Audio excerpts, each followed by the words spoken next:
குருவடிகளே சரணம். Hello friends and viewers, எல்லாருக்கும் வணக்கம். 14 சித்தர்கள் பாடல் வரிசையில் பட்டினத்தார் அவர்களுடைய பாடல்களும் அதற்கான விளக்கமும் பார்த்துட்டு இருக்கோம். அருள் புலம்பல் 1 அப்படிங்கிற தலைப்பின் கீழ் வரும் பாடல்களும் அதற்கான விளக்கமும் இந்த வீடியோல பார்க்க போறோம். திருக்குறள் மாதிரி 2 வரிகள்ல 75 பாடல்கள் பாடியிருக்காருங்க. வாங்க இப்ப வீடியோக்குள்ள போலாம். பாடல் 1. கன்னி வனநாதா கன்னி வனநாதா. அதாவது மதுரை மாநகரம் ஒரு காலத்தில் காடாக இருந்தது. பின் கன்னியான அங்கையர் கன்னியால் நாடாக்கி ஆளப்பட்டதால் கன்னிவனம் என்று அழைக்கப்பட்டது. கன்னிவனம் என்ற மதுரையில் வீற்றிருக்கும் இறைவா, கன்னிவனம் என்ற மதுரையில் வீற்றிருக்கும் இறைவா. அப்படி ஆரம்பிக்கிறாருங்க. அடுத்தது பாடல் 2. மூலம் அறியேன் முடியும் முடிவறியேன் ஞாலத்துட் பட்ட துயர் நாட நடக்குதடா. மூலம் அப்படின்னா தொடக்கம், ஞாலம் அப்படின்னா உலகம். அதாவது நான் அடைந்த துன்பத்தை ஆய்ந்தால் அது தொடங்கும் காரணத்தை நான் அறியேன். அது முடியும் முடிவும் இன்னது என்று எனக்கு தெரியாது. என்றாலும் அத்தகைய துன்பம் உலகில் நடந்து கொண்டிருக்கிறது அப்படின்னு சொல்லியிருக்காரு. இதுதாங்க இந்த பாட்டோட பொருள். அடுத்தது பாடல் 3. அறியாமையாம் மலத்தால் அறிவு முதல் கெட்டேனடா பிரியா வினை பயனால் பிடித்தேனடா. இதுதாங்க அந்த பாடல். மலம் அப்படின்னா குற்றம். அறியாமை என்ற ஆணவ மலத்தின் மறைப்பினால் நான் அறிவு கலக்கம் அடைந்தேன். என்னை பிரியாமல் என்னுடன் தங்கும் கண்ம மலத்தால் பிடித்தவன் போல் ஆனேன் அப்படின்னு சொல்லியிருக்காரு. இதுதாங்க இந்த வரிகளோட விளக்கம். அடுத்தது பாடல் 4. தனுவாதி நான்கும் தானாய் மயங்கினேண்டா மனுவாதி வலையில் அகப்பட்டேனடா. இதுதாங்க அந்த பாடல். ஆதி அப்படின்னா தொடக்கம். தனு உட்பட கரணம், புவனம், போகம் என்ற இந்த 4ம் மாயையாய் விளங்கவும் நான் இவற்றையே உயிரான யான் என்று எண்ணி கலங்கினேன். மறைப்பு சக்தியின் வலையில் அகப்பட்டேன் அப்படின்னு சொல்லியிருக்காரு. இதுதாங்க இந்த வரிகளுடைய விளக்கம். அடுத்தது பாடல் 5. மாமாயை என்னும் வனத்தில் அலைகிறண்டா தாமாய் உலக தாது கலங்கிரண்டா. மாமாயை அப்படின்னா மிகப்பெரிய மாயை, வனம் அப்படின்னா காடு. மிகப்பெரிய மாயை என்ற காட்டில் திசை தெரியாமல் அலைகின்றேன். அந்த மாயைகளே நானாகி எல்லா உலகத்தும் அலைந்து பெரும் பிணி அடைந்தேன் அப்படின்னு சொல்லியிருக்காரு. இதுதாங்க இந்த வரிகளுக்கு அர்த்தம். அடுத்தது பாடல் 6. மண்ணாசை பட்டேனை மண்ணுண்டு போட்டதடா பொன்னாசை பெண்ணாசை போகேனே என்குதே. உண்டு அப்படின்னா விழுங்கி. அதாவது மதுரையில் வீற்றிருக்கின்ற இறைவா, இவ்வுலகின் மீது ஆசை கொண்ட என்னை இந்த உலகமே விழுங்கிவிட்டது. அது மட்டுமல்லாமல் பொன்னாசையும் பெண்களின் மேல் எழும் ஆசையும் என்னை விட்டு நீங்கவில்லை அப்படின்னு சொல்லியிருக்காரு. இதுதாங்க இந்த வரிகளுக்கான அர்த்தம். அடுத்தது பாடல் 7.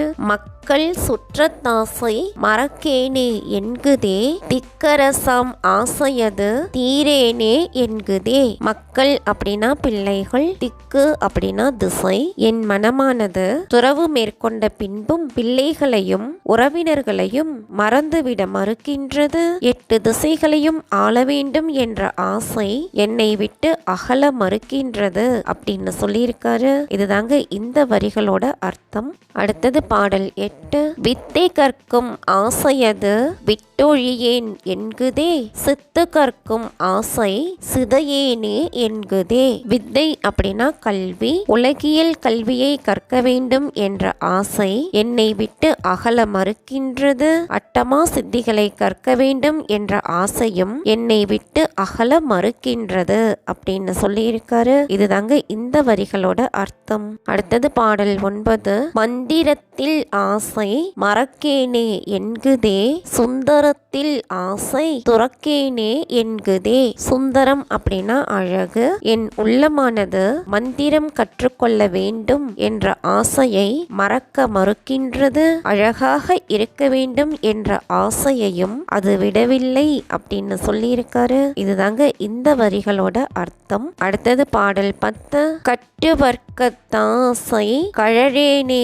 என்குதே செட்டுதனில் ஆசை சிதையேனே என்குதே. கட்டு வர்க்கம் அப்படின்னா சிறந்த ஆடைகள், செட்டு அப்படின்னா சிக்கனம். சிறந்த ஆடைகளை அணிய வேண்டும் என்பதில் உள்ள ஆசையை என் உள்ளம் கைவிடவில்லை. சிக்கனமாய் வாழ்ந்து பொருளை சேர்க்க வேண்டும் என்ற ஆசையையும் என் மனம் கைவிடவில்லை அப்படின்னு சொல்லியிருக்காரு. இதுதாங்க இந்த வரிகளோட அர்த்தம். அடுத்தது பாடல் 11. மாற்றும் சலவை மறக்கேனே என்குதே சோற்று குழியும் மின்னன் தோரேனே என்குதே. சோற்றுக்குழி அப்படின்னா வயிறு. அடிக்கடி மாற்றி சலவை செய்த ஆடையை உடுத்திக் கொள்ள வேண்டும் என்ற ஆசையை கைவிடவில்லை. உணவு உண்ணும் குழியான வயிறு இன்னும் நிரம்பவில்லை அப்படின்னு சொல்லியிருக்காரு. இதுதாங்க இந்த வரிகளுக்கான அர்த்தம். கன்னி வனநாதா கன்னி வனநாதா, அதாவது மதுரையில் வீற்றிருக்கும்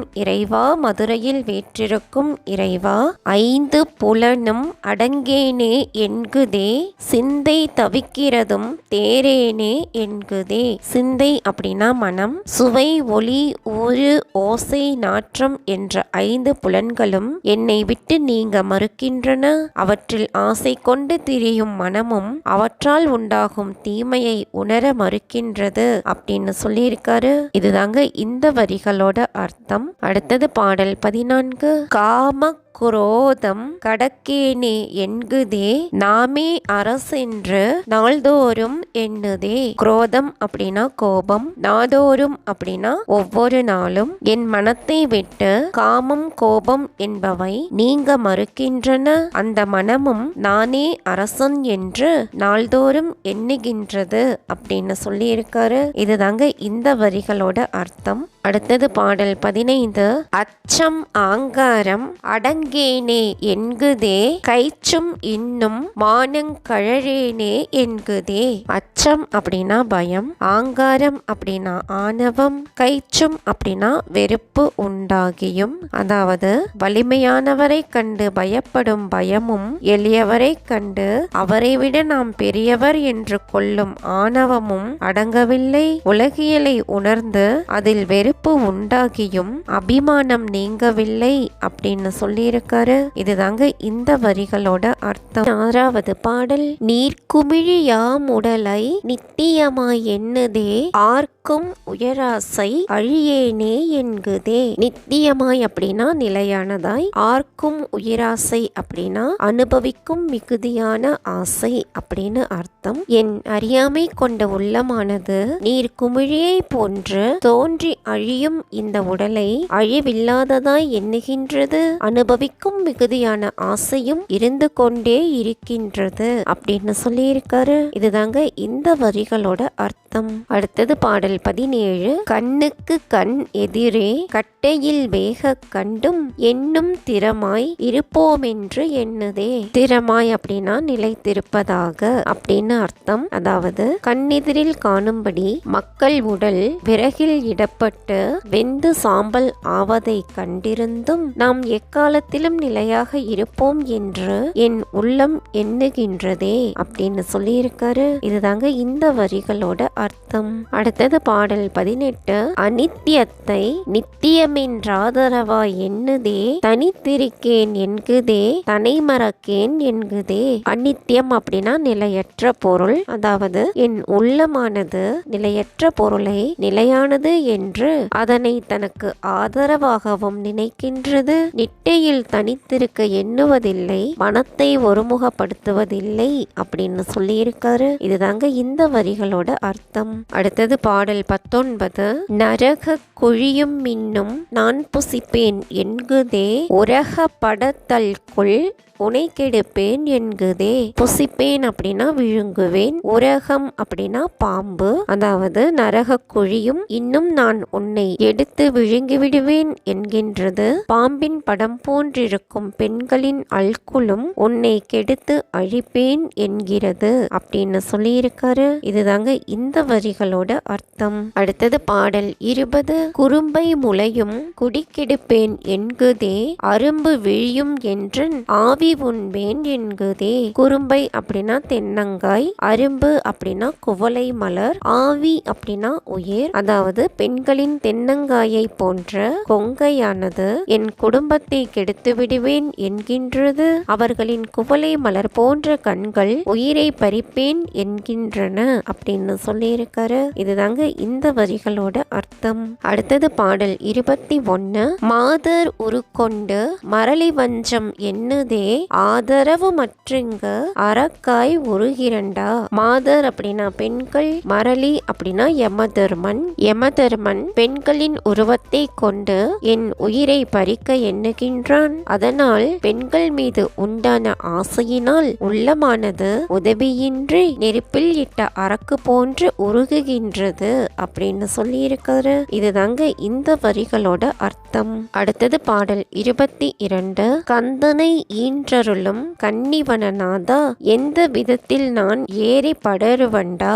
எந்த விதத்தில் அப்படின்னா எந்த வகையில், அதாவது முருக பெருமானை ஈன்ற மதுரை மாநகரில் வீற்றிருக்கும் இறைவா, நான் எவ்வகையில் நின் திருவடிகளை அடைவேன். ஏனென்றால் பல்வேறு துன்பங்களும் என்னை வருத்துகின்றனவே அப்படின்னு சொல்லியிருக்காரு. இதுதாங்க இந்த வரிகளுடைய அர்த்தம். மீண்டும் கன்னிவனநாதா, கன்னிவனநாதா, அதாவது மதுரையில் கோயில் கொண்டருளும் இறைவா, மதுரையில் கோயில் கொண்டருளும் இறைவா அப்படின்னு சொல்லி மீண்டும் பாடல்கள் தொடர்கின்றன. அடுத்தது பாடல் 24. புல்லாகி பூடாய் புலந்தனால் போதாதோ கல்லாய் மரமாய் கழிந்தனால் போதாதோ. பூடு அப்படின்னா பூண்டு, புலந்த நாள் அப்படின்னா வருத்தம் அடைந்த நாள். புல் மற்றும் பூண்டாய் பிறந்தும் வருத்தம் அடைந்த காலம் போதாதோ, கல் மற்றும் மரமாய் பிறந்தும் கழித்த காலம் போதாதோ. இதுதாங்க இந்த வரிகளோட அர்த்தம். அடுத்தது பாடல் 25. கீரியாய் கீடமாய் கெட்ட நாள் போதாதோ நீரியாய் ஊர்வனவாய் நின்ற நாள் போதாதோ. கீடம் அப்படின்னா புழு, நீரியாய் அப்படின்னா நீரில் வாழும் மீன் முதலியனவாய், ஊர்வனவாய் அப்படின்னா ஊர்ந்து செல்லும் பாம்பு முதலியனவாய், அதாவது கீரிப்பிள்ளை மற்றும் புழுவாய் பிறந்தும் அறிவால் குறைந்து விளங்கிய காலம் போதாதோ, நீரில் வாழும் மீன் முதலியனவாய் ஊர்ந்து செல்லும் பாம்பு முதலியனவாய் பிறந்து வருந்திய காலம் போதாதோ அப்படின்னு சொல்லியிருக்காரு. இதுதாங்க இந்த வரிகளோட அர்த்தம். அடுத்தது பாடல் 26. பூதமொடு தேவருமாய் போன நாள் போதாதோ வேதனை செய் தானவராய் வீழ்ந்த நாள் போதாதோ. தானவர் அப்படின்னா அரக்கர். பூதமாகவும் தேவராகவும் பிறந்து கழிந்த நாள் போதாதோ. பிற உயிர்களுக்கு துன்பம் உண்டாக்குகின்ற அரக்கர் பிறந்து கழிந்த நாள் போதாதோ அப்படின்னு சொல்லியிருக்காரு. இதுதாங்க இந்த வரிகளோட அர்த்தம். அடுத்தது பாடல் 27. அன்னை வயிற்றில் அழிந்த நாள் போதாதோ மன்னவனாய் வாழ்ந்து மரித்த நாள் போதாதோ. மரித்த அப்படின்னா இறந்த, தாயின் கருப்பையில் வெளிப்படாமல் இறந்து போன காலம் போதாதோ, அரசனாய் இருந்து இறந்த காலம் போதாதோ அப்படின்னு சொல்லியிருக்காரு. இதுதாங்க இந்த வரிகளோட அர்த்தம். அடுத்தது பாடல் 28. தாயாகி தாரமாய் தாழ்ந்த நாள் போதாதோ சேயாய் பொருடனுமாய் சென்ற நாள் போதாதோ. தாரம் அப்படின்னா மனைவி, சேய் அப்படின்னா மகன், புருடன் அப்படின்னா கணவன். சில உயிர்களுக்கு அன்னையாகவும் சில உயிர்களுக்கு மனைவியாகவும் இருந்து கழித்த காலம் போதாதோ, சிலருக்கு மகனாகவும் சிலருக்கு கணவனாகவும் இருந்து கழித்த நாள் போதாதோ அப்படின்னு சொல்லியிருக்காரு. இதுதாங்க இந்த வரிகளோட அர்த்தம். அடுத்தது பாடல் 29. நோயுண்ணவே மெலிந்து நொந்த நாள் போதாதோ பேயுண்ண பேயாய் பிறந்த நாள் போதாதோ. நொந்த நாள் அப்படின்னா துன்பம் அடைந்த நாள். எடுத்த பிறவிகளில் எல்லாம் நோய்களுக்கு ஆட்பட்டு யான் துன்பம் அடைந்த காலம் போதாதோ. பேயால் உண்ணப்பட்டு நானும் பேயாய் அலைந்த காலம் போதாதோ அப்படின்னு சொல்லியிருக்காரு. இதுதாங்க இந்த வரிகளோட அர்த்தம். அடுத்தது பாடல் 30. ஊனவுடல் கூன் குருடாயுற்றனால் போதாதோ ஈன புசிப்பில் இளைத்தனால் போதாதோ. ஊனவுடல் அப்படின்னா உறுப்புக்கள் குறைந்த உடல். ஈன புசிப்பு அப்படின்னா இறைச்சியை உண்ணுதல். கூன் குருடு செவிடு முடம் முதலான உறுப்புக்கள் குறைந்த பிறப்புகளில் பிறந்து வருந்திய காலம் போதாதோ. இறைச்சியை உண்ணும் பிறப்பிலே பிறந்து வருந்தியது போதாதோ அப்படின்னு கேட்டிருக்காரு. இதுதாங்க இந்த வரிகளோட அர்த்தம். 31வது பாடல். பட்ட கலையும் பரிதவிப்பும் போதாதோ கெட்ட நாள் கெட்டேன் என்று கேளாதும் போதாதோ. இதுதாங்க அந்த பாடல். கலை அப்படின்னா களைப்பு, கேளாதும் அப்படின்னா கேளாமல் இருப்பதும், பல பிறவிகள் எடுத்து அவற்றால் அடைந்த களைப்பும் துன்பமும் போதாதோ அப்படின்னு கேட்டிருக்காரு. இதுதாங்க இந்த வரிகளோட அர்த்தம். அடுத்தது பாடல் 32. நில்லாமை கே அழுது நின்ற நாள் போதாதோ எல்லாரும் என் பாரம் எடுத்த நாள் போதாதோ. பாரம் அப்படின்னா சுமை. என் இளமை உடல் முதலியவை நிலையற்றவை என்று உணர்ந்து அழுது கழிந்த நாள் போதாதோ. போன பிறவிகளில் யான் பிணமாகிய போது என் சுமையை மற்றவர் சுமந்து கொண்டு போன நாள் போதாதோ அப்படின்னு கேட்டிருக்காரு. இதுதாங்க இந்த வரிகளோட அர்த்தம். அடுத்தது பாடல் 33. காமன் கனையால் கடைப்பட்டல் போதாதோ ஏமன் கரத்தால் இடியுண்டல் போதாதோ. காமன் அப்படின்னா மன்மதன், கனை அப்படின்னா அம்பு, கடைப்பட்டல் அப்படின்னா துளைக்கப்பட்டு வருந்துதல், ஏமன் அப்படின்னா யமன் அப்படின்னு அர்த்தம். அளவற்ற பிறவிகளிலும் மன்மதனின் அம்புகளினால் துளைக்கப்பட்டு வருந்தியது போதாதோ. பிறவிகள் தோறும் இறப்பு நேர்ந்த போதெல்லாம் யமன் கையினால் அடிபட்ட துன்பம் போதாதோ அப்படின்னு கேட்டிருக்காரு. இதுதாங்க இந்த வரிகளோட அர்த்தம். அடுத்தது பாடல் 34. நான்முகன் பட்டோலை நறுக்குண்டல் போதாதோ தேன் துளபத் தான் நேமி தேக்குண்டல் போதாதோ. நான்முகன் அப்படின்னா பிரம்மன், நறுக்குண்டல் அப்படின்னா கிழிபடுதல், துளபம் அப்படின்னா துளசி மாலை, நேமி அப்படின்னா திருமால், தேக்குண்டல் அப்படின்னா தேங்கி இருத்தல். அதாவது பிரம்மனின் கணக்கு ஓலையில் பல முறை வரைந்து கிழிபட்டது போதாதோ தேன் பொருந்திய துளசி மாலை சூடிய திருமாலின் ஆணை சக்கரத்தால் பிறவிகள் தோறும் வாழ்நாள் தேங்கி இருந்தது போதாதோ அப்படின்னு கேட்டிருக்காரு. இதுதாங்க இந்த வரிகளோட அர்த்தம். அடுத்தது பாடல் 35. ஒருத்திரனார் சங்கார துற்றனால் போதாதோ வருத்த மறிந்த இலை வாவென்றழைத்த இலை. ஒருத்திரனார் அப்படின்னா அழிக்கும் கடவுள், சங்காரம் அப்படின்னா அழிவு. ஒவ்வொரு பிறவியிலும் ஒரு திறனின் அழிவுக்கு உட்பட்ட நாள் போதாதோ என் துன்பத்தை நீ அறிந்து கொள்ளவில்லை, அறிந்து என்னை வா என்று நீ அழைக்கவில்லை அப்படின்னு சொல்லியிருக்காரு. இதுதாங்க இந்த வரிகளோட அர்த்தம். அடுத்தது பாடல் 36. பிறப்பை தவிர்த்த இலை பின்னாக கொண்ட இலை இறப்பை தவிர்த்த இலை என்னென்று கேட்ட இலை. கேட்ட இலை அப்படின்னா கேட்கவும் இல்லை, என் பிறவியை நீ ஒழிக்கவில்லை, நின் திருவருள் வழிபட்டு நின்னை தொடரச் செய்யவும் இல்லை, என்னுடைய இறப்பு துன்பத்தை போக்கவில்லை, ஏன் இவ்வாறு துன்பம் அடைகின்றாய் என்று கேட்கவும் இல்லை அப்படின்னு சொல்லியிருக்காரு. இதுதாங்க இந்த வரிகளோட அர்த்தம். அடுத்தது பாடல் 37. பாசம் எரித்த இலை பரிதவிப்பை தீர்த்த இலை பூசிய நீற்றை புனையென்று அளித்த இலை. எரித்த இலை அப்படின்னா ஒழிக்கவில்லை, புனை அப்படின்னா அணிந்து கொள். அதாவது என் பந்தத்தை நீ ஒழிக்கவில்லை, என் துன்பத்தை போக்கவில்லை, அணிந்து கொள்ள வேண்டிய திருநீற்றை அணிந்து கொள்ளும்படி எனக்கு தரவும் இல்லை அப்படின்னு சொல்லியிருக்காரு. இதுதாங்க இந்த வரிகளோட அர்த்தம். அடுத்தது பாடல் 38. அடிமை என்று சொன்ன இலை அக்கமணி தந்தை இலை விடுமுலகம் போக்கியொன்றன் வேடம் அளித்த இலை. அக்கமணி அப்படி அப்படின்னா ருத்ராட்ச மாலை, வேடம் அப்படின்னா அடியார் கோலம். இவன் என் அடிமை என்று சொல்லவும் இல்லை. உன் அடிமை என்பதற்கு அடையாளமாக ருத்ராட்ச மாலையை தரவும் இல்லை. விட வேண்டிய இவ்வுலக வாழ்வை போக்கி உன் அடியார் கோலத்தை எனக்கு தரவும் இல்லை அப்படின்னு சொல்லியிருக்காரு. இதுதாங்க இந்த வரிகளோட அர்த்தம். அடுத்தது பாடல் 39. உன்னில் அழைத்த இலை ஒன்றாக்கி கொண்ட இலை நின் அடியார் கூட்டத்தில் நீ அழைத்து வைத்த இலை. அடியார் அப்படின்னா அன்பர். என்னை அழைக்கவில்லை, உன் திருவருளுக்குள் மூழ்கும்படி செய்யவில்லை. உன் அடியார் கூட்டத்தில் என்னையும் ஒருவனாய் அழைத்து வைக்கவில்லை அப்படின்னு சொல்லியிருக்காரு. இதுதாங்க இந்த வரிகளோட அர்த்தம். அடுத்தது பாடல் 40. ஓங்கு பரத்துள் ஒலித்தவடியார் கடியான் ஈங்கோர் அடியான் எமக்கென்று உரைத்தை இலை. ஓங்கு அப்படின்னா உயர்ந்த, ஓங்கிய சிவ பரம்பொருளுள் கலந்த அடிமைக்கு அடிமையான இவனும் இந்த உலகத்தில் நம் அடிமையே ஆவான் என்று நீ கூறிடவில்லை அப்படின்னு சொல்லியிருக்காரு. இதுதாங்க இந்த வரிகளோட அர்த்தம். அடுத்தது பாடல் 41.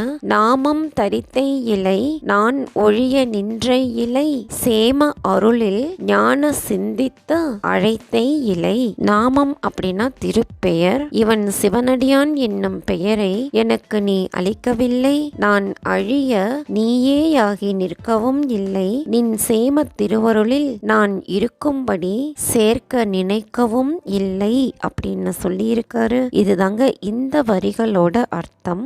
அடுத்தது பாடல் 42. முத்தி அளித்த இலை மோனம் கொடுத்த இலை சித்தி அளித்த இலை சீராட்டி கொண்ட இலை. முத்தி அப்படின்னா வீடு பேரு. எனக்கு வீடு பேற்றை நீ அளிக்கவில்லை. அந்த வீடு பேற்றுக்கு காரணமான மோன நிலையை எனக்கு அளிக்கவும் இல்லை. உன் அருளான சித்தியை எனக்கு தரவில்லை. நான் உன் அருளுக்கு பாத்திரமாக தகுதி அற்றவனாயினும் தகுதியை எனக்கு தந்து ஏற்றுக்கொள்ளவில்லை அப்படின்னு சொல்லியிருக்காரு. இதுதாங்க இந்த வரிகளோட அர்த்தம். அடுத்தது பாடல் 43. தவிப்பை தவிர்த்த இலை தானாக்கி கொண்ட இலை அவிப்பரிய தீயாம் என்னாசை தவிர்த்த இலை. அவிப்பரிய அப்படின்னா தணிப்பதற்கு அறிய. என் துன்பத்தை நீ தவிர்க்கவில்லை. என்னை உன்னுடன் இரண்டர கலந்து கொள்ளும்படி செய்யவில்லை. என்னால் தனித்து கொள்வதற்கு அறிய தீ போன்ற என் ஆசையை நீக்கவும் இல்லை அப்படின்னு சொல்லியிருக்காரு. இதுதாங்க இந்த வரிகளோட அர்த்தம். அடுத்தது பாடல் 44. நின்ற நிலையின் நிறுத்தி என்னை வைத்த இலை துன்றும் கரணமொடு தொக்கழிய பார்த்த இலை. துன்றும் அப்படின்னா பொருந்திய, தொக்கு அப்படின்னா கூட்டம். நின் திருவருள் நிலையில் அழுந்த செய்து வருத்தம் அடையாதபடி என்னை செய்யவில்லை. பொருந்திய அகப்புற கரணங்களுடன் கூடிய கூட்டத்தை நீக்க எண்ணவில்லை அப்படின்னு சொல்லியிருக்காரு. இதுதாங்க இந்த வரிகளோட அர்த்தம். அடுத்தது பாடல் 45. கட்ட உலக காட்சி கட்டொழிய பார்த்த இலை நிட்டையிலே நில்லென்று நீ நிறுத்தி கொண்ட இலை. கட்டு அப்படின்னா தொடர்பு. தொடர்புடைய இவ்வுலக காட்சிகளின் தொடர்பு அழியும்படி செய்யவில்லை. எம் மயக்கமான நிட்டையில் மூழ்கி இருப்பாய் என்று நீ என்னை நிறுத்தவில்லை அப்படின்னு சொல்லியிருக்காரு. இதுதாங்க இந்த வரிகளோட அர்த்தம். இப்போ நம்ம பார்க்க போற பாடல் 46. கடைக்கன் அருள் தாடா கன்னிவனநாதா கெடுக்கும் மலம் முறுக்கி கிட்ட வர பாரேடா. இதுதாங்க அந்த பாடல். கெடுக்கும் அப்படின்னா அழிக்கும், மலம் ஒருக்கி அப்படின்னா ஆணவம் முதலான அழுக்குகளை நீக்கி அப்படின்னு அர்த்தம். கன்னிவனம் என்ற மதுரையில் வீற்றிருக்கின்ற இறைவனே, நான் தப்பி பிழைக்கும்படியாக கடைக்கண் பார்த்தருள்வாயாக. என்னை அழிக்கும் ஆணவம் முதலான குற்றங்களை நீக்கி நின் திருவருளுக்கு அருகில் வரும்படி கடைக்கண் பார்த்தருள்வாயாக அப்படின்னு சொல்லி சொல்லியிருக்காரு. இதுதாங்க இந்த வரிகளோட அர்த்தம். அடுத்தது பாடல் 47. காதல் தனியேனோ கண்டு மகிழேனோ சாதல் தவிரேனோ சங்கடம் தான் தீரேனோ.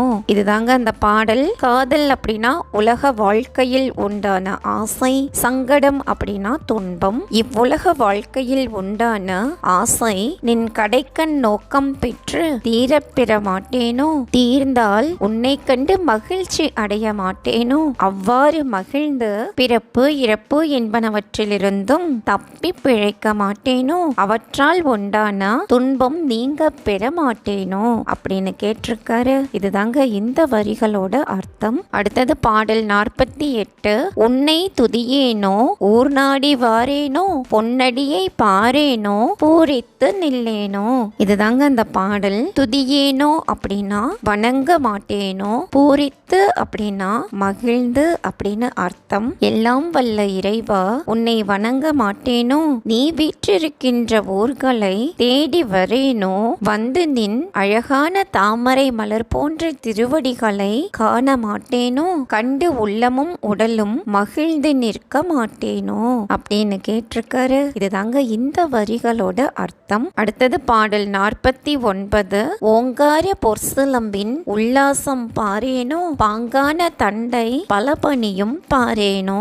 ஓம்காரம் அப்படின்னா ஓம் என்னும் மந்திரம். நின் திருவடியில் அணிந்துள்ள ஓங்கார சிலம்பின் ஒளியான ஒளியை கண்டு மகிழ மாட்டேனோ, வேதங்களால் ஆன தண்டையையும் பிளவும் ஆகியவற்றின் அழகை கண்டு மகிழ மாட்டேனோ அப்படின்னு கேட்டிருக்காரு. இதுதாங்க இந்த வரிகளோட அர்த்தம். அடுத்தது பாடல் 50. வீர கண்டாமணியின் வெற்றிதனை பாரேனோ, சூரர் கண்டு போற்றும் அந்த சுந்தரத்தை பாரேனோ. சுந்தரம் அப்படின்னா அழகு. நின் கணுக்காலில் அணியப்பட்டுள்ள வீர கண்டாமணியின் வெற்றி அழகை கண்டு மகிழ மாட்டேனோ, வீரர்கள் எல்லாம் போற்றுகின்ற உன் வீர திருவருள் அழகை கண்டு மகிழ மாட்டேனோ அப்படின்னு கேட்டிருக்காரு. இதுதாங்க இந்த வரிகளோட அர்த்தம். அடுத்தது பாடல் 51. இடையில் புலித்தோல் இருந்த நலம் பாரேனோ, விடையில் எழுந்தருளும் வெற்றியினை பாரேனோ. இதுதாங்க அந்த பாடல். விடை அப்படின்னா காலை. இறைவனே, உன் இடையில் உடுக்கப்பட்டுள்ள புலித்தோல் ஆடையின் அழகை கண்டு மகிழ மாட்டேனோ, காலை வாகனத்தில் எழுந்தருளும் வெற்றி அழகை காண மாட்டேனோ அப்படின்னு கேட்டிருக்காரு. இதுதாங்க இந்த வரிகளோட அர்த்தம். அடுத்தது பாடல் 52. ஆனை உரி போர்த்த அழகுதனை பாரேனோ, மானே பிடித்தேந்து மலர்க்கரத்தை பாரேனோ. உரி அப்படின்னா தோல், மலர்க்கரம் அப்படின்னா மலர் போன்ற மென்மையான கை. இறைவா, நீ யானையின் தோலை போர்த்தியிருக்கும் அழகை நான் காண மாட்டேனோ, மானே பிடித்திருக்கின்ற மலர் போன்ற கையின் அழகை பார்க்க மாட்டேனோ அப்படின்னு கேட்டிருக்காரு. இதுதாங்க இந்த வரிகளோட அர்த்தம். அடுத்தது பாடல் 53. மாண்டார் தலை பூண்ட மார்பழகை பாரேனோ, ஆண்டார் நமக்கென்று அறைந்து திரியேனோ. மாண்டார் அப்படின்னா இறந்துவிட்ட திருமால் முதலான தேவர்கள், அறைந்து அப்படின்னா கூறி. உலகம் அழிகின்ற காலத்தில் இறந்துவிட்ட திருமால் முதலான தேவர்களின் தலைகளை தொடுத்து அணிந்து கொண்டிருக்கும் நின் மார்பின் அழகை பார்க்க மாட்டேனோ. தலைமாலையை அணிந்தவராக இருந்தாலும் நம்மை ஆண்டவர் இவரே என பலரும் அறியும்படியாக கூறி திரிந்து மகிழ மாட்டேனோ அப்படின்னு கேட்டிருக்காரு. இதுதாங்க இந்த வரிகளோட அர்த்தம். அடுத்தது பாடல் 54. கண்டம் கருத்து நின்ற காரணத்தை பாரேனோ, தொண்டர் குழுவி நின்ற தோற்றமதை பாரேனோ. கண்டம் அப்படின்னா கழுத்து, தொண்டர் குழு அப்படின்னா அடியவர் கூட்டம். உனது அழகான கழுத்து கருத்து தோன்றுவதற்கு காரணம் என்ன என்று ஆராய்ந்து மகிழ மாட்டேனோ, நின் அடியவர் கூட்டத்தில் நீயும் ஓர் அடியவனே என்று விளங்க அமர்ந்திருக்கும் கோலத்தை காண மாட்டேனோ அப்படின்னு கேட்டிருக்காரு. இதுதாங்க இந்த வரிகளோட அர்த்தம். அடுத்தது பாடல் 55. அருள் பழித்த மாமதியாம் ஆனனத்தை முகத்தை பாரேனோ திருநயன சதையொளிரும் செழுங்கொழுமை பாரேனோ. மாமதி அப்படின்னா முழு நிலவு, நயனம் அப்படின்னா கண், செழுங்கொழுமை அப்படின்னா மிகுந்த வளம், திருவருளான பேரொளி மிகுதியாக உள்ள முழு நிலா போன்ற முகத்தை நான் பார்க்க மாட்டேனோ. உன்னுடைய அழகான கண்ணிலும் சடையிலும் விளங்கும் மிகுந்த வளத்தை கண்டு மகிழ மாட்டேனோ அப்படின்னு சொல்லியிருக்காரு. இதுதாங்க இந்த வரிகளோட அர்த்தம். அடுத்தது பாடல் 56. செங்குமிழின் துண்டம் வளர் சிங்காரம் பாரேனோ அங்கனியை வென்ற அதரத்தை பாரேனோ. செங்குமிழ் அப்படின்னா சிவந்த குமிழும் பூ, துண்டம் அப்படின்னா மூக்கு, சிங்காரம் அப்படின்னா அழகு, அங்கனி அப்படின்னா அழகான கொள்ளைக்கனி, அதரம் அப்படின்னா இதழ், சிவந்த நிறம் கொண்ட குமிழம் போன்ற நின் மூக்கின் அழகை காண மாட்டேனோ. அழகான கொவ்வை கனியை வென்ற உதட்டின் அழகை காண மாட்டேனோ அப்படின்னு கேட்டிருக்காரு. இதுதாங்க இந்த வரிகளோட அர்த்தம். அடுத்தது பாடல் 57. முல்லை நிலவிரிக்கும் மூரல் ஒளி பாரேனோ அல்லார் புருவத்து அழகுதனை பாரேனோ. மூரல் ஒளி அப்படின்னா பல்லின் அழகு, அல் அப்படின்னா இரவு, முல்லை அரும்பு போன்று நிலவு ஒளி வீசுகின்ற உன் பற்களின் அழகை பார்க்க மாட்டேனோ. இருள் போன்ற நின் கரிய புருவங்களின் அழகை கண்டு மகிழ மாட்டேனோ அப்படின்னு கேட்டிருக்காரு. இதுதாங்க இந்த வரிகளோட அர்த்தம். அடுத்தது பாடல் 58. மகரம் கிடந்தொளிரும் வன்மை தன்னை பாரேனோ சிகர முடி அழகும் செஞ்சடையும் பாரேனோ.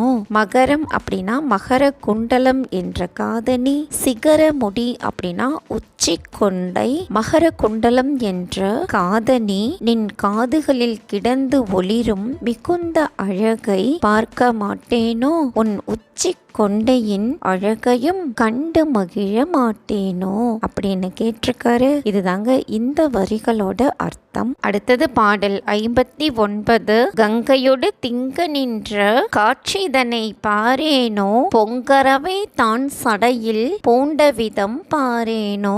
திங்கள் அப்படின்னா பிறை சந்திரன், பொங்கரவம் அப்படின்னா கோபத்துடன் சீரும் பாம்பு, நின் செஞ்சடையின் மீது கங்கை யாரும் பிறை சந்திரன் ஒன்றாக விளங்கும் காட்சியை காண மாட்டேனோ. கோபத்துடன் சீரும் பாம்பை சடையில் அணிந்துள்ள அழகை கண்டு மகிழ மாட்டேனோ அப்படின்னு கேட்டிருக்காரு. இதுதாங்க இந்த வரிகளோட அர்த்தம். அடுத்தது பாடல் 60.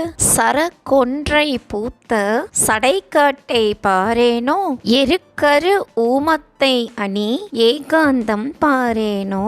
அணி அப்படின்னா அணிந்துள்ள, சர கொன்றை மலரை சூடியுள்ள நின் சடையான காட்டை கண்டு மகிழ மாட்டேனோ. எருக்க மலர், அருகு, ஊமத்தை போன்றவற்றை அணிந்துள்ள சிறப்பான அழகை காண மாட்டேனோ அப்படின்னு கேட்டிருக்காரு. இதுதாங்க இந்த வரிகளோட அர்த்தம்.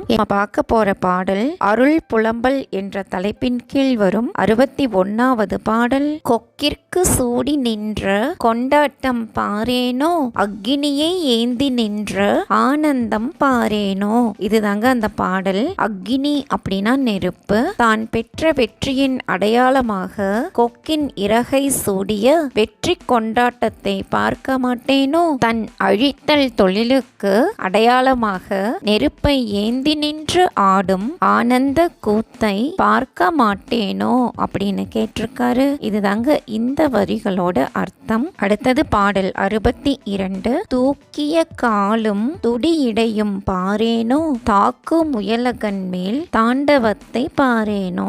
இதுதாங்க அந்த பாடல். துடியிடை அப்படின்னா உடுக்கை போன்று சிறிய இடை, தாண்டவம் அப்படின்னா கூத்து. ஆடுவதற்காக தூக்கிய திருவடியின் அழகையும் உடுக்கை போன்று சிறிய இடையின் அழகையும் காண மாட்டேனோ. தன்னுடன் போருக்கு வந்த முயலகன் உடல் மீது கால் வைத்து ஆடும் வீர கூத்தை காண மாட்டேனோ அப்படின்னு கேட்டிருக்காரு. இதுதாங்க இந்த வரிகளோட அர்த்தம். அடுத்தது பாடல் 63. வீசு கரமும் விகசிதமும் பாரேனோ, ஆசை அளிக்கும் அபயகரம் பாரேனோ. இதுதாங்க அந்த பாடல். கரம் அப்படின்னா கை, விகசிதம் அப்படின்னா மலர்ச்சி, அபயகரம் அப்படின்னா அடைக்கலம் அளிக்கும் கை அப்படின்னு அர்த்தம். இறைவா, நீ நடனம் ஆடும்போது வீசி நின்றாடும் தோல் அழகையும் முகமலர்ச்சியையும் நான் காண மாட்டேனோ, உயிர்களுக்கு அடைக்கலம் தரும் நின் கையின் அழகை காண மாட்டேனோ அப்படின்னு கேட்டிருக்காரு. இதுதாங்க இந்த வரிகளோட அர்த்தம். அடுத்தது பாடல் 64.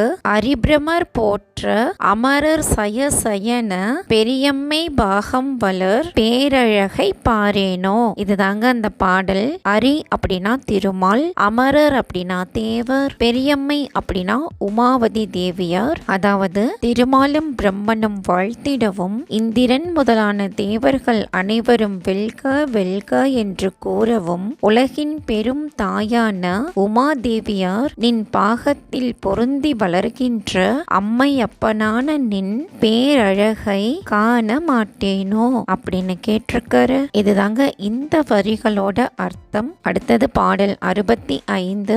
சுந்தர நீற்றின் சொகுசுதனை பாரேனோ, சந்திர சேகரனாய் தயவு செய்தல் பாரேனோ.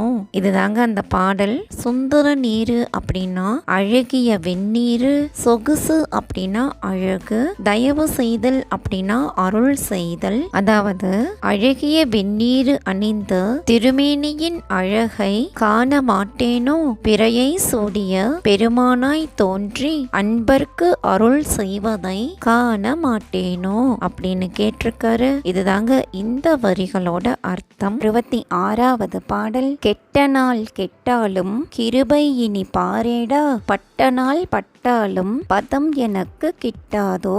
இதுதாங்க அந்த பாடல். கிருபை அப்படின்னா அருள், பதம் அப்படின்னா வீடு பேரு. நான் உன் அருள் பெறாமல் நீங்கிய காலம் நீங்கினாலும் இனிமேலாவது என்னை அருளுடன் பார்ப்பாயாக, என் துன்பமாய் கழிந்த காலம் கழிந்தாலும் நின் திருவருட்பேரு எனக்கு கிடைக்காதோ கூறுவாயாக அப்படின்னு கேட்டிருக்காரு. இதுதாங்க இந்த வரிகளோட அர்த்தம். அடுத்தது பாடல் 67. நற்பருவம் ஆக்கும் அந்த நாள் எனக்கு கிட்டாதோ, எப்பருவமும் சுழன்ற ஏகாந்தம் கிட்டாதோ. ஏகாந்தம் அப்படின்னா தனிநிலை. நின்னுடன் சேர்வதற்கு ஆன நல்ல காலம் எனக்கு உண்டாகாதோ, எல்லா காலங்களையும் கடந்து அப்பாலாய் நின்ற தனி நிலை எனக்கு எப்போதும் தோன்றாதோ அப்படின்னு கேட்டிருக்காரு. இதுதாங்க இந்த வரிகளோட அர்த்தம். அடுத்தது பாடல் 68. வாக்கிறந்து நின்ற மௌனமது கிட்டாதோ, தாக்கிறந்து நிற்கும் அந்த தற்சுத்தி கிட்டாதோ. வாக்கிறந்து அப்படின்னா பேச்சற்று, தற்சுத்தி அப்படின்னா உயிரின் தூய்மையான நிலை, பேச்சில்லாமல் அமைகின்ற நல்ல நிலை எனக்கு வாய்க்காதோ. மனம் ஐம்புலன்களால் தாக்கப்படாமல் நிற்கின்ற அந்த உயிரின் தூய்மையான நிலை எனக்கு ஒருபோதும் வாராதோ அப்படின்னு கேட்டிருக்காரு. இதுதாங்க இந்த வரிகளோட அர்த்தம். அடுத்தது பாடல் 69. வெந்துயரை தீர்க்கும் அந்த வெட்ட வெளி கிட்டாதோ, சிந்தையையும் தீர்க்கும் அந்த தேரலது கிட்டாதோ. வெந்துயர் அப்படின்னா கொடிய பிறவி துன்பம், தேரல் அப்படின்னா தேன். என் கொடிய பிறவி துன்பத்தை ஒழிக்கின்ற அந்த வெறும் பாழான அருள்வெளி எனக்கு கிடைக்காதோ, என் கவலையை நீக்குகின்ற அருளாகிய தேன் எனக்கு கிடைக்காதோ அப்படின்னு கேட்டிருக்காரு. இதுதாங்க இந்த வரிகளோட அர்த்தம். அடுத்தது பாடல் 70. ஆன அடியார் கடிமை கொல கிட்டாதோ, ஊனமர என்னை உணர்த்துவித்தல் கிட்டாதோ. ஊனம் அற அப்படின்னா குற்றம் நீங்க. இறைவா, உண்மை அடியார்களுக்கு தொண்டு ஆற்றும் பேரு எனக்கு கிடைக்காதோ, குற்றம் நீங்க என்னை உணர்ந்து கொள்ளும்படி உன் திருவருள் செய்யும் பேரு எனக்கு கிடைக்காதோ அப்படின்னு கேட்டிருக்காரு. இதுதாங்க இந்த வரிகளோட அர்த்தம். 71வது பாடல். என்னென்று சொல்லுவண்டா என் குருவே கேளடா, பின்னே எனக்கு நீயல்லால் பிரிதிலையே. இதுதாங்க அந்த பாடல். பிரிதிலையே அப்படின்னா வேறு ஒருவர் இல்லை அப்படின்னு அர்த்தம். என் குருவே, கேட்பாயாக, என் குறையை உனக்கு என்னவென்று கூறுவேன் என்றாலும் அவற்றை ஒருவாறு சொன்னேன். என் குறையை எடுத்து கூறிக்கொள்ள உன்னையல்லாமல் வேறு ஒருவர் எனக்கு உண்டோ அப்படின்னு கேட்டிருக்காரு. இதுதாங்க இந்த வரிகளோட அர்த்தம். அடுத்தது பாடல் 72. கன்னி வனநாதா கன்னி வனநாதா, அன்ன விசாரம் அது அற்றவிடம் கிட்டாதோ, சொர்ண விசாரம் தொலைந்தவிடம் கிட்டாதோ. அன்ன விசாரம் அப்படின்னா உணவு கவலை, சொர்ண விசாரம் அப்படின்னா பொருள் கவலை. கன்னிவனம் என்ற மதுரையில் வீற்றிருக்கும் இறைவா, இந்த பொய்யான உடலை காப்பாற்றுவதற்காக காலம் எல்லாம் அடியேன் படும் உணவு கவலை தீர்ந்து மெய்யுணர்வு நிலை வாராதோ, பொருள் சம்பந்தமான துன்பம் நீங்கின இடம் கிடைக்காதோ அப்படின்னு கேட்டிருக்காரு. இதுதாங்க இந்த வரிகளோட அர்த்தம். அடுத்தது பாடல் 73. உலக விசாரம் ஒழிந்தவிடம் கிட்டாதோ, மலக்குழுவின் மின்னார் வசியாதும் கிட்டாதோ. உலக விசாரம் அப்படின்னா உலக கவலை, மலக்குழுவின் மின்னார் அப்படின்னா மலக்கூட்டம் போன்ற பெண்கள், நிலை பேர் இல்லாத இந்த உலகத்து பொருள்களை பற்றி கிடந்து யான் படும் கவலையெல்லாம் தீர்ந்த இடம் எனக்கு கிடைக்காதோ, மலக்கூட்டம் போன்ற பெண்கள் என் உள்ளத்தை கவர முடியாத நிலை எனக்கு கிடைக்காதோ அப்படின்னு கேட்டிருக்காரு. இதுதாங்க இந்த வரிகளோட அர்த்தம். அடுத்தது பாடல் 74. ஒப்புவமை பற்றோடு ஒழிந்தவிடம் கிட்டாதோ, செப்புதற்கும் தெளிந்தவிடம் கிட்டாதோ. செப்புதற்கும் எட்டா அப்படின்னா சொல்ல முடியாத உண்மை தெளிந்த பேரின்ப நிலை, தனக்கு இணையும் உயர்வும் பந்தமும் இல்லாத வீடு பேறு எனக்கு கிடைக்காதோ, இவ்வாறு இருந்தது என்று மற்றவர்களுக்கு கூற முடியாத உண்மை தெளிந்த பேரின்ப நிலை எனக்கு கிடைக்காதோ அப்படின்னு கேட்டிருக்காரு. இதுதாங்க இந்த வரிகளோட அர்த்தம். அடுத்தது பாடல் 75. வாக்கு மனாதீத அகோசரத்தில் செல்ல எனை தாக்கும் அருள் குருவே நின் தாளினைக்கே யான் போற்றி. இதுதாங்க இந்த பாடல். வாக்கு மனாதீதம் அப்படின்னா சொல்லுக்கும் மனதிற்கும் அப்பாற்பட்ட அப்படின்னு அர்த்தம். சொல்லுக்கும் மனதுக்கும் அப்பாற்பட்ட நிலையில் யான் ஏறும்படியாய் என்னை வலிய ஏற்றிய குருவே, நின் திருவடிகளுக்கு அடியேனை அடைக்கலமாக கொள்வாயாக அப்படின்னு சொல்லியிருக்காரு. இதுதாங்க இந்த வரிகளோட அர்த்தம். என்ன ஃப்ரெண்ட்ஸ், பாடல்களும் விளக்கமும் உங்களுக்கும் தெளிவா புரிஞ்சிருக்கும்னு நினைக்கிறேன். மீண்டும் அருள் புலம்பல் 2 என்ற தலைப்பின் கீழ் வரும் 116 பாடல்கள் மற்றும் அதற்கான விளக்கம் பற்றின வீடியோக்கள்ல சந்திக்கலாம். தேங்க்யூ.